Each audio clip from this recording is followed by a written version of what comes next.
जय Shri Krishna. Radhe Radhe. Hello friends, मैं शिवांगी अपने यूट्यूब चैनल पे आप सबका बहुत बहुत स्वागत करती हूँ।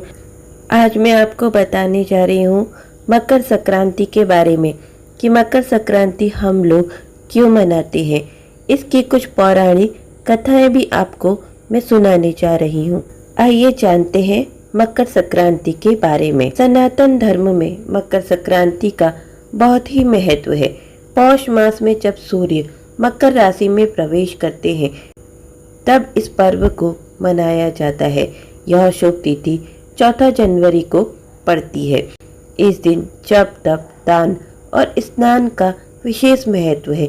सूर्य राशि जब मकर राशि में प्रवेश करेंगे तब 5 ग्रहों का संयोग बनेगा, जिसमें सूर्य, बुध, गुरु, चंद्रमा और शनि भी शामिल रहेंगे।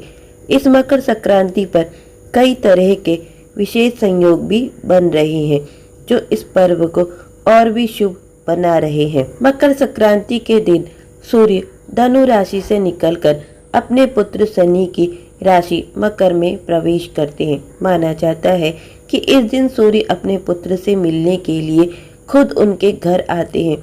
इस वजह से यह दिन खास हो जाता है। इसको मकर संक्रांति के नाम से जाना जाता है। शास्त्रों में बताया गया है कि उत्तरायण देवताओं का दिन और दक्षिणायन रात होती है। सूर्य के उत्तरायण होने पर गर्म मौसम की शुरुआत हो जाती है।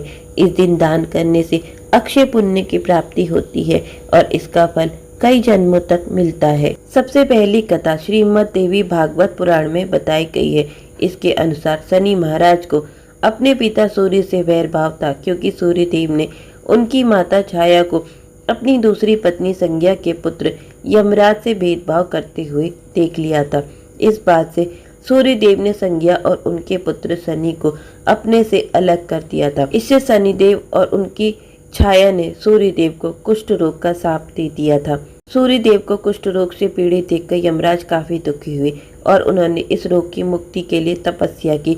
सूर्य देव ने क्रोध में आकर शनि महाराज के घर कुंभ, जिसे शनि की राशि कहा जाता है, अपने तेज से जला दिया था, जिससे शनिदेव और उनकी माता छाया को कष्ट भोगने पड़े थे। यमराज ने अपनी सौतेली माता और अपने भाई शनि को कष्टों में देखकर उनके कल्याण के लिए सूर्यदेव को काफी समझाया। यमराज के समझाने पर सूर्यदेव उनके घर कुंभ में पहुंचे थे। वहां सब कुछ जला हुआ था। उस समय शनिदेव के पास काले तिल के अलावा कुछ भी नहीं था, इसलिए उन्होंने काले तिल से ही उनकी पूजा की। शनि की पूजा से प्रसन्न होकर सूर्यदेव ने शनि महाराज को आशीर्वाद दिया कि शनि का दूसरा घर मकर राशि में मेरे आने पर वह धन धान्य से भर जाएगा। तिल के कारण ही शनि महाराज को उनका वैभव फिर से प्राप्त हुआ था, इसलिए शनि महाराज को तिल काफी प्रिय है।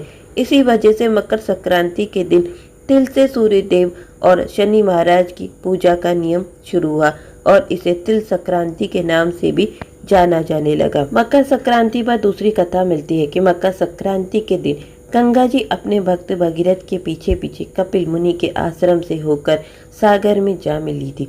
मान्यता है कि इस दिन गंगा जी धरती पर आई थी, इसीलिए यह दिन खास गंगा जी में स्नान करने के लिए विशेष महत्व है। इस दिन भगीरथी ने अपने पूर्वजों का तर्पण किया था और गंगा जी ने तर्पण स्वीकार किया था। इसी कारण मकर संक्रांति के दिन गंगा सागर में मेला का आयोजन किया जाता है। मकर संक्रांति की अन्य कथा यह भी मिलती है कि मकर संक्रांति के दिन ही महाभारत काल में भीष्म पितामह ने अपनी देह को त्याग दिया था। भीष्म पितामह ने प्राण त्यागने के लिए सूर्य के मकर राशि में आने का इंतजार किया था। सूर्य के उत्तरायण के समय देह त्यागने वाली आत्माएं सीधे देवलोक में जाती हैं, जिससे आत्मा जन्म मरण के बंधन से मुक्त हो जाती है। मकर संक्रांति पर यह भी एक कथा मिलती है कि भगवान विष्णु ने असुरों का अंत कर युद्ध समाप्ति की घोषणा की थी। भगवान ने सभी असुरों को मंदार पर्वत के नीचे दबा दिया था। इस दिन बुराई और नकारात्मकता का अंत हुआ था। मकर संक्रांति को तमिलनाडु में पोंगल नामक उत्सव के रूप में मनाते हैं। वहीं कर्नाटक, केरल और आंध्र प्रदेश में इसे केवल संक्रांति ही कहते हैं। इस प्रकार फ्रेंड्स, आपने जाना कि मकर संक्रांति हम लोग क्यों मनाते हैं। मकर संक्रांति की मैंने आपको बहुत सारी पौराणिक कथाएं बताई हैं, जिससे स्पष्ट हो जाता है कि मकर संक्रांति का हमारे जीवन में कितना ज़्यादा महत्व है। 14 जनवरी को पूरे भारत में मकर संक्रांति का त्यौहार मनाया जाएगा। मकर संक्रांति के त्यौहार को भारत में व्यापक स्तर पर मनाया जाता है, जहां तिल गुड़ के पकवानों का आनंद लिया जाता है। वहीं स्नान का भी विशेष महत्व होता है। इस दिन कहीं कहीं पतंग उड़ाई जाती है तो कहीं कहीं खिचड़ी बनाकर खाने का रिवाज है। मकर संक्रांति के त्यौहार को इतने व्यापक स्तर पर मनाया जाता है क्योंकि यह खास पर्व है। किसी न किसी रूप में पूरे भारत में इस दिन अपनी अपनी मान्यताओं के हिसाब से लोग इसे मनाते हैं। तो फ्रेंड्स, आपको मकर संक्रांति के बारे में दी हुई जानकारी कैसी लगी मुझे कमेंट बॉक्स में ज़रूर बताना, और मेरा वीडियो अच्छा लगा हो तो इसे लाइक, सब्सक्राइब और शेयर जरूर करना। जय श्री कृष्ण, राधे राधे।